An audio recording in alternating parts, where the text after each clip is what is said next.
Are you listening? Damn.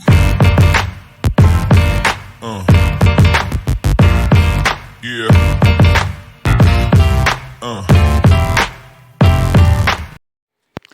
Olá pessoal, tudo bem com vocês? Hoje nós começamos a nossa revisão do Enem. Coloquei como vestibular porque eu não vou retomar esse assunto no vestibular, vou retomar apenas alguns pontos, porque eu quero trabalhar um pouco com vocês uma revisão da arte brasileira, dos artistas brasileiros, principalmente a Semana de 22 e o modernismo, e também quero fazer uma revisão da linha do tempo da música com vocês.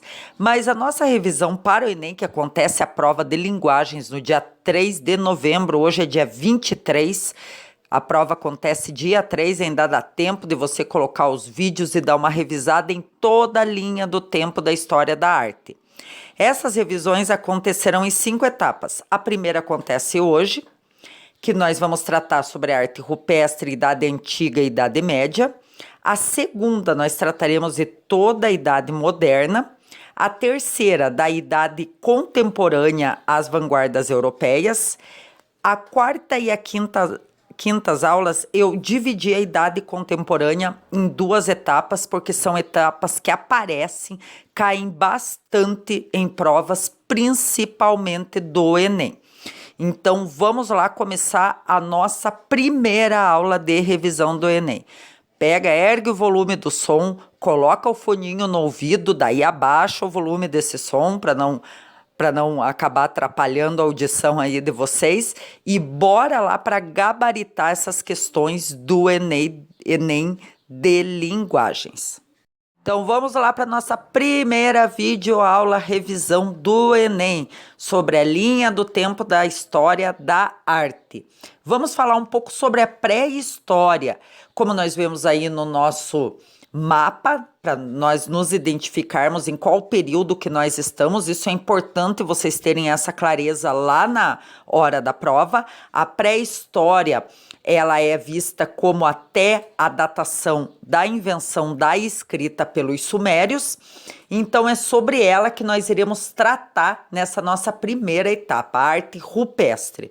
A arte rupestre, pessoal, é a denominação das criações artísticas realizadas no período pré-histórico, principalmente entre o Paleolítico e o Neolítico, e também a Idade dos Metais. As primeiras produções artísticas dos seres humanos consistiam em pinturas, gravuras e outros tipos de arte. As obras eram feitas em pedras e nas paredes das cavernas, utilizando materiais como sangue, cera, resina vegetal, clara de ovo, excrementos, gordura animal e carvão.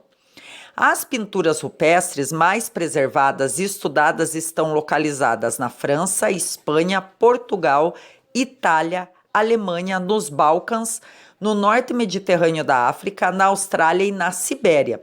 No Brasil, as pinturas rupestres podem ser encontradas em parques nacionais e sítios arqueológicos, como o Parque Nacional da Serra da Capivara, no Piauí, e o Parque Nacional do Catimbau, em Pernambuco. Então, vamos observar um pouco aí essa arte, né? Essa pintura da caverna de Altamira, na Espanha, em Lascaux, na França.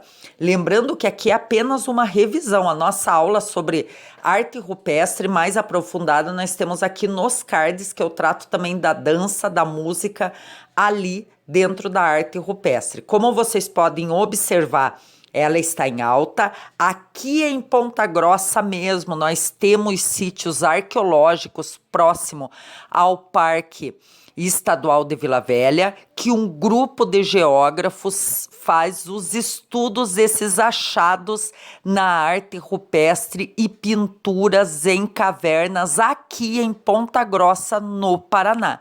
Então pode ser que no nosso vestibular aqui da UEPG ela apareça. A nível de Enem, eles podem pegar uma obra rupestre, colocar na prova de vocês e falar a respeito da Serra da Capivara no Piauí ou até mesmo lá no estado do Pernambuco, porque muitos arqueólogos do mundo inteiro estão especificamente aqui no Piauí estudando esses achados importantes para que entendamos um pouco mais da nossa evolução.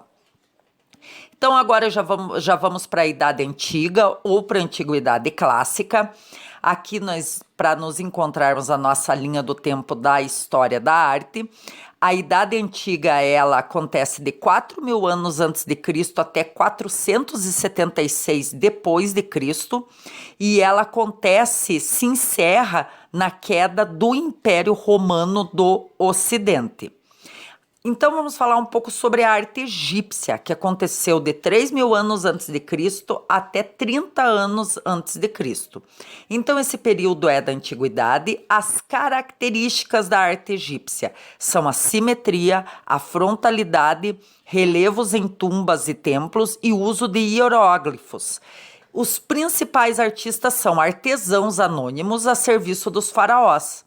E o que pode aparecer aí na prova do Enem de vocês e até no vestibular, pessoal que vai fazer o PSS fase 3, ou que já fez o fase 1, ou que irá fazer o fase 1, a lei da frontalidade gosta de aparecer nessas provas de PSS.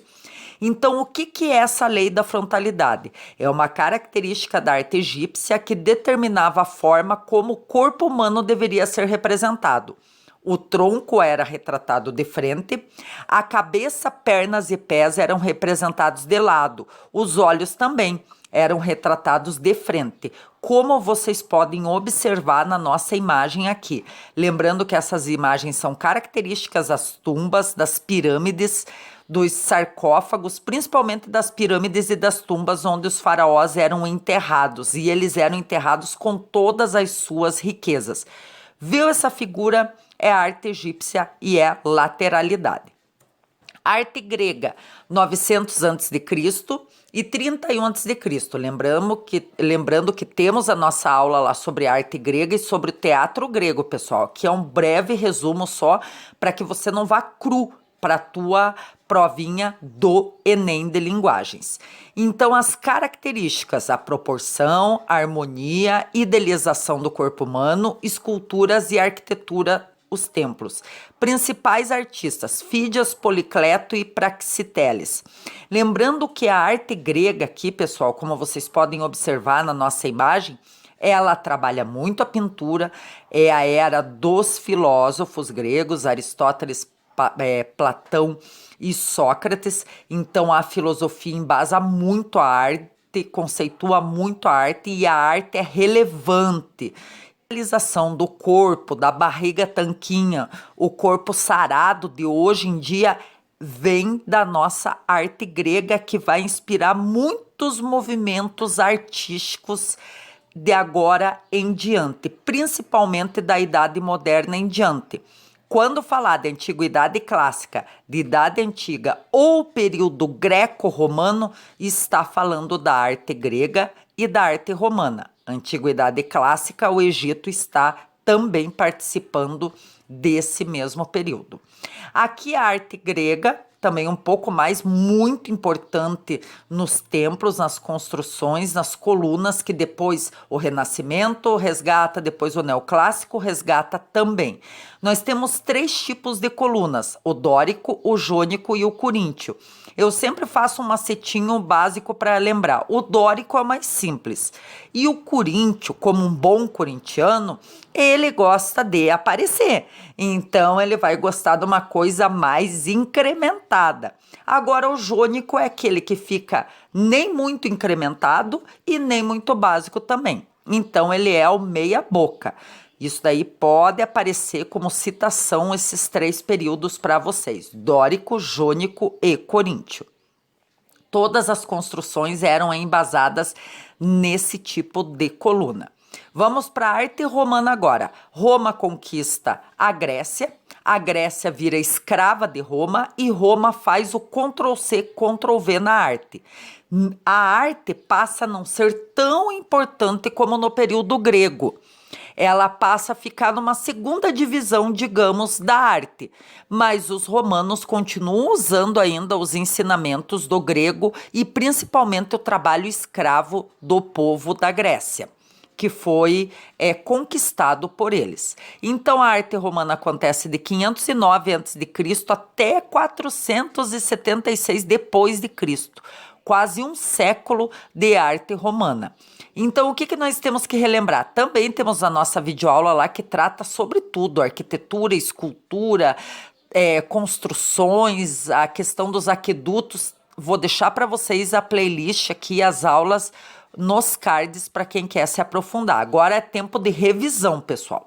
Corrida rumo à nossa aprovação, a nossa gabaritar a prova de linguagens em arte no Enem. Então, também é um período da antiguidade. As características são realismo, retratos em bustos, estátuas, arquitetura monumental, coliseus e aquedutos. Lembrando que o que acontecia nesse período aqui? Os artesãos e engenheiros eram anônimos. Como vocês podem ver, nós temos à direita do nosso vídeo a imagem do Coliseu. As pinturas, elas são feitas mais com têmpera. Têmpera é uma técnica onde se usa, em conjunto com a tinta, a clara de ovo. Essas pinturas são internas, porque externas elas não têm uma grande durabilidade. E aqui vocês têm a incrustação e também a têmpera, que é uma técnica utilizada na pintura romana. Vocês podem observar à direita do vídeo de vocês essa escultura. É usado muito bronze nesse período. Para quê?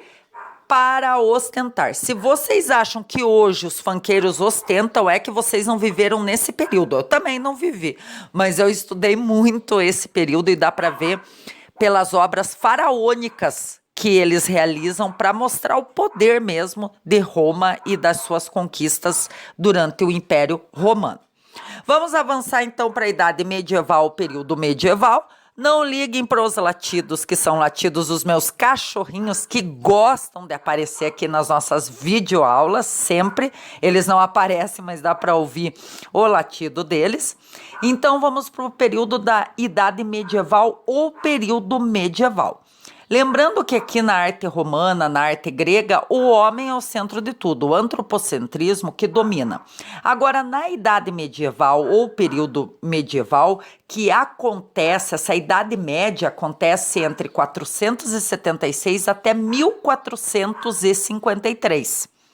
Então, de 476 a 1453, nós temos o período da Idade Média, que inicia com a queda do Império Romano do Oriente e termina com a tomada de Constantinopla pelos turcos otomanos.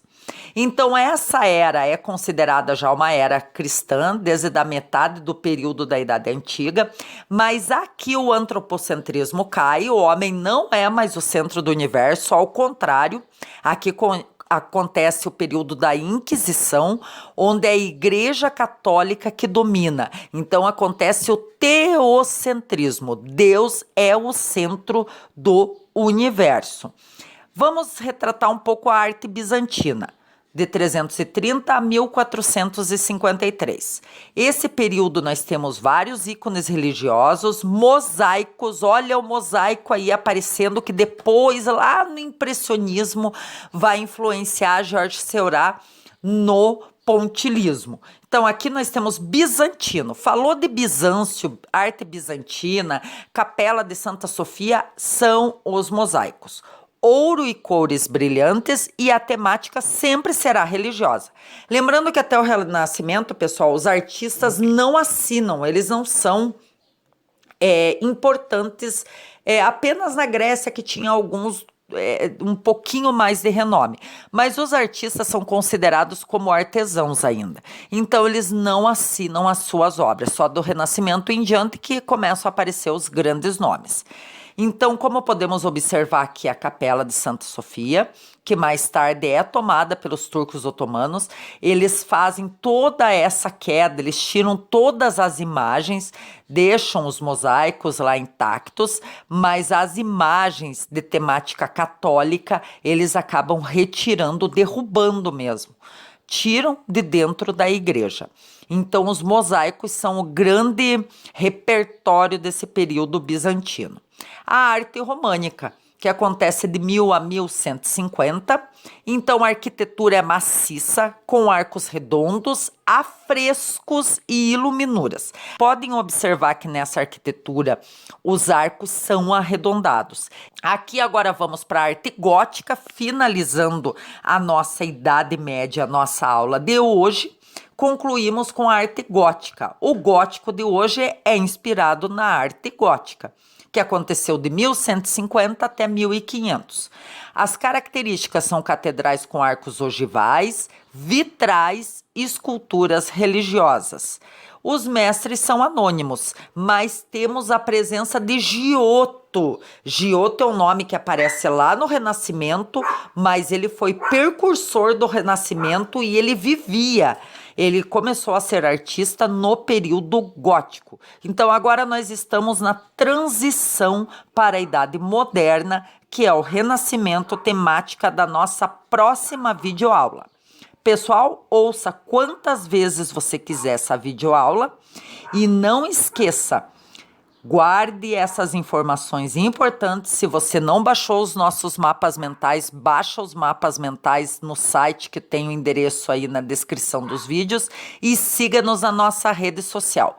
Sexta-feira, a nossa segunda videoaula sobre a Idade Moderna. Um forte abraço e até mais. Tchau, tchau!